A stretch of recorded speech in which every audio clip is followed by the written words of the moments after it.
I'm Callie Lewis. You're watching Geek Brief TV. This is Brief 712.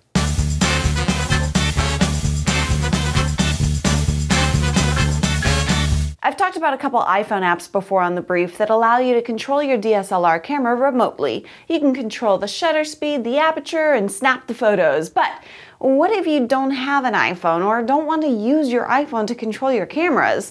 Pixel's LVW1 wireless live view remote control is the solution to all your problems. The transmitter attaches to the hot shoe on your camera and the receiver is a 3-inch TFT display.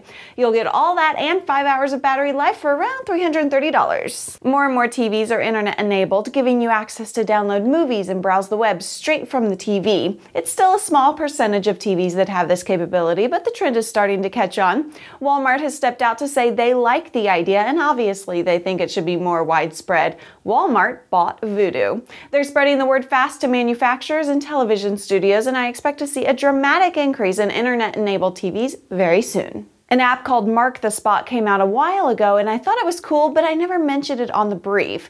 If you follow me on Twitter, you guys know that I've been a little more than frustrated with dropped calls on my iPhone, so I feel like now is the time to mention Mark the Spot.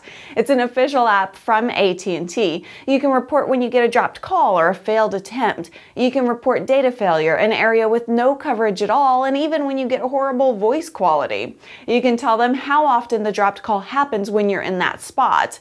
Is it once? Is it all the time? Or is it seldom? You know, whatever. It's part of AT&T's constant promise to work on their network and make it bigger and better. Hopefully these reports will actually make the network stronger, but regardless, it at least makes me feel better. And think about it. It was a smart move on AT&T's part because complaining directly to AT&T through the app alleviates some of the desire to hop on Twitter and Facebook to complain to thousands of people. Here's something for you font geeks. Mary Huang is playing around with the idea of using a webcam to create your own custom typeface. It recognizes your facial expressions, so if I make a face like this, the font will be elongated. If I make a face like this, the font will stretch out to the sides. It's only in the beginning stages, so we can't all go out and try it just yet, but how cool is that?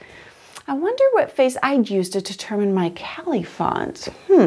I'd like to welcome a new sponsor on board today, aclens.com. It may not be outright geeky, but how many of us geeks have terrible eyesight? Definitely me. They're giving you guys 10% off your order at aclens.com, where they already sell contact lenses and glasses for up to 70% off. All you need to know is my code GBTV for Geek Brief TV. Code GBTV at aclens.com. Thanks so much for watching. I'm Callie Lewis. Bye!